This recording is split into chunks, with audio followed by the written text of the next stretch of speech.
Breaking news చూస్తున్నాము. You are watching highly disturbing visuals. Viewers discretion is highly advised. ఇటు రచయిత YouTuber బొగ్గుల శ్రీనివాస్ అనుమానాస్పద మృతి చెందారు. ఇటు ఖమ్మంలో జరిగిన ఒక రోడ్డు ప్రమాదంలో ఆయన మృతి చెందినట్టు తెలుస్తుంది. ఇటు ఖమ్మం పాలేరు రిజర్వాయర్లోకి శ్రీనివాస్ కారు దూసుకెళ్ళింది. పాలేరు ట్యాంక్ బండ్ గోడని ఢీకొట్టి నీటిలోకి దూసుకెళ్ళింది ఆ కారు. మొత్తానికైతే ఇటు శ్రీనివాస్ తలపైన బలమైన గాయాలున్నాయి. ఇటు కారులో వెనక సీటులో కూర్చున్నాడు బొగ్గుల శ్రీనివాస్. కారు డ్రైవర్ పరారావడంతో ఇటు శ్రీనివాస్ మృతిపైన అనుమానాలు వ్యక్తపరుస్తున్నారు. ఇటు పవన్ కళ్యాణ్ హఠావో పాలిటిక్స్ బచావో అన్న పుస్తకం రాశారు గతంలో శ్రీనివాస్.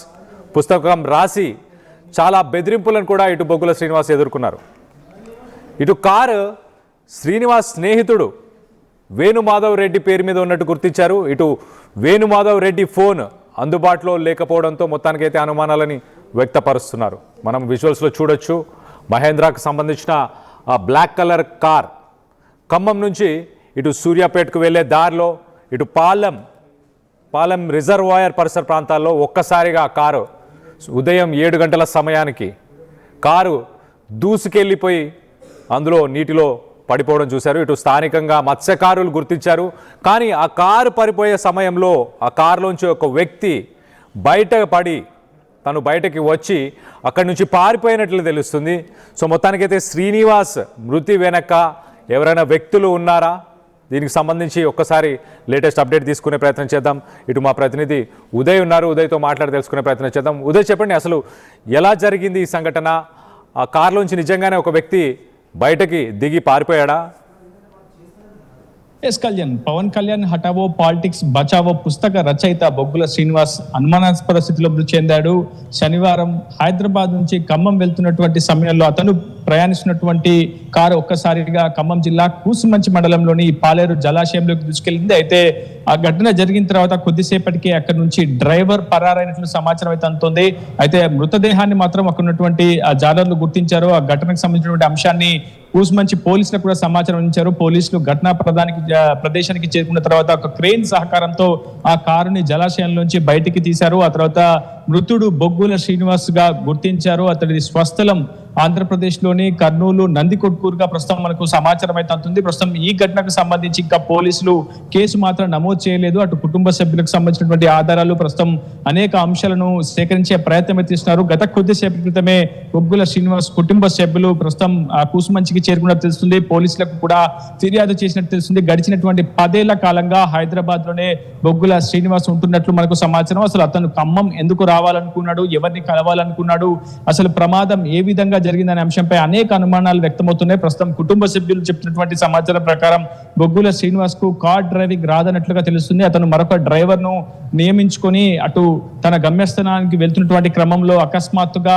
అదుపు తప్పి పాలేరు జలాశయంలోకి అతను ప్రయాణిస్తున్నటువంటి కారు దూసుకెళ్లిందా, లేదంటే పక్కా పథకం ప్రకారమే అతన్ని హత్య చేసి ఆ కారును జలాశయంలోకి దూసుకెళ్లే విధంగా డ్రైవర్ యత్నించి అక్కడి నుంచి పరారయ్యారా? ఇలా అనేక రకాలమైనటువంటి అనుమానాలు ప్రస్తుతం పోలీసులకు కూడా వ్యక్తమవుతున్నాయి. కుటుంబ సభ్యులు కూడా ఇటువంటి అనుమానాలను వ్యక్తం చేస్తున్నారు. పోస్ట్ మార్టం నిమిత్తం ప్రస్తుతం బొగ్గుల శ్రీనివాస్ మృతదేహాన్ని ప్రస్తుతం నేలకొండపల్లి ప్రభుత్వ ఆసుపత్రికి తరలించారు. ప్రస్తుతం కుటుంబ సభ్యులు ఇచ్చినటువంటి అనుమానాస్పదం అనే ఒక ఆరోపణతో ఇచ్చినటువంటి ఫిర్యాదు ఆధారంగా ప్రస్తుతం పోలీసులు కూడా కేసు నమోదు చేసి దర్యాప్తు ముమ్మరం చేస్తున్నారు. 2014 సంవత్సరంలో బొగ్గుల శ్రీనివాస్ జనసేన పార్టీ అధినేతగా ఉన్నటువంటి సినీ స్టార్ పవన్ కళ్యాణ్ ఉద్దేశించి పవన్ కళ్యాణ్ హఠావో పాలిటిక్స్ బచావో అంటూ ఒక రాసినటువంటి పుస్తకం అప్పట్లో తీవ్రమైనటువంటి రాజకీయ దుమారాన్ని అయితే నింపింది. పవన్ కళ్యాణ్ అభిమానులు, జనసేన పార్టీ కార్యకర్తలు పెద్ద ఎత్తున బొగ్గుల శ్రీనివాస్ పై అనేక విధాలుగా విమర్శలు కూడా గుప్పించారు. సామాజిక మాధ్యమాల వేదికగా అతన్ని కొంత మానసిక ఆందోళనకు గురి చేసినటువంటి విషయం తెలిసింది. అయితే ఈ నేపథ్యంలో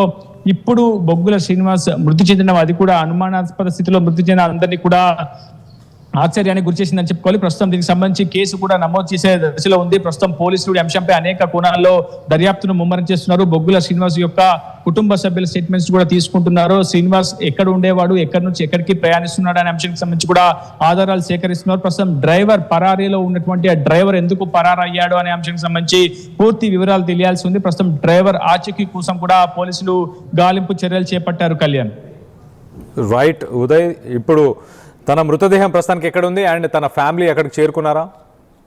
గత కొద్దిసేపటి క్రితమే బొగ్గుల శ్రీనివాస్ కుటుంబ సభ్యులతో పాటు సన్నిహితులు సహచరులు అటు కూసుమంచికి చేరుకున్నారు. కూసుమంచి పోలీస్ స్టేషన్ లో కూడా ఫిర్యాదు అందజేసినట్లు మనకు సమాచారం అవుతుంది. మరికొద్ది సేపట్లోనే బొగ్గుల శ్రీనివాస్ మృతదేహానికి పోస్ట్ మార్టం ప్రక్రియ కూడా ప్రారంభం కాబోతున్నట్లు పోలీసులు అయితే సమాచారం అందించారు. ఏదేమైనప్పటికీ వివాదాస్పద రచయితగా దాదాపు కొన్నేళ్లుగా ఉన్నటువంటి బొగ్గుల శ్రీనివాస్ హఠాన్ మరణం అందరినీ కూడా ఆశ్చర్యానికి గురి చేసిందని చెప్పుకోవాలి. ఆంధ్రప్రదేశ్ లోని అటు కర్నూలు జిల్లాలోని నందికొట్కూరులో అతని స్వస్థలంలో విషాద ఛాయలు తలుపుకున్నాయి. ఇప్పుడిప్పుడే సమాచారం అందుకున్నటువంటి అతని కుటుంబ సభ్యులు సన్నిహితులు ఒక్కొక్కరిగా ప్రస్తుతం కూసుమంచి చేరుకుంటున్నారు. పోస్ట్ మార్టం ప్రక్రియ పూర్తయిన తర్వాత బొగ్గుల శ్రీనివాస్ మృతదేహాన్ని కుటుంబ సభ్యులకు అందజేస్తామని పోలీసులు చెప్తున్నారు. కళ్యాణ్.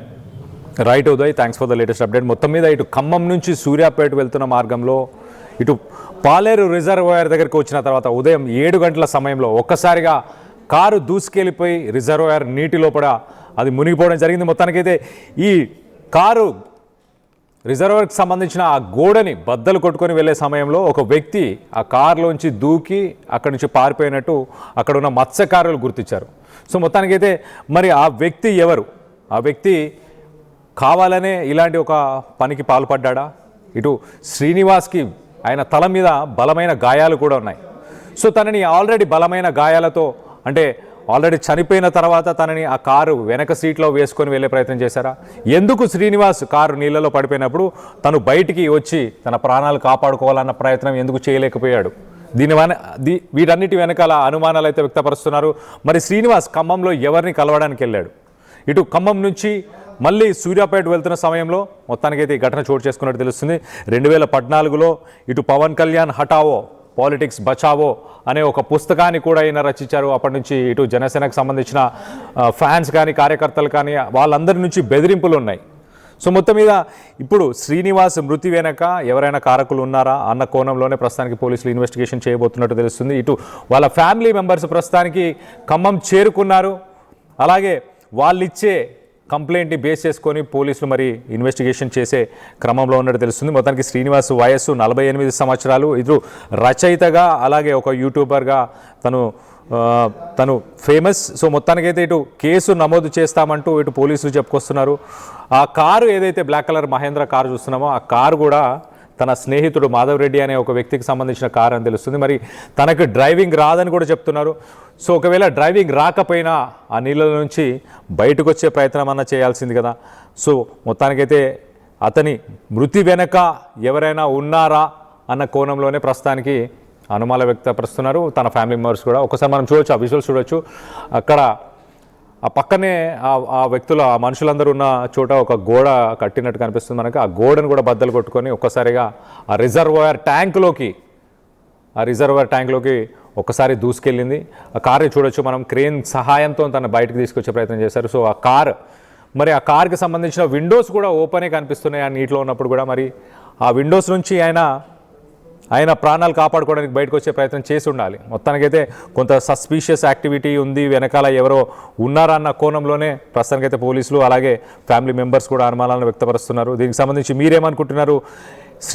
బొగ్గుల శ్రీనివాస్ మృతి వెనక ఎవరి హస్తమైనా ఉందని మీరు అనుకుంటున్నారా? మీ అభిప్రాయాలు ఏంటనేది కింద కామెంట్ రూపంలో తెలియపరచండి.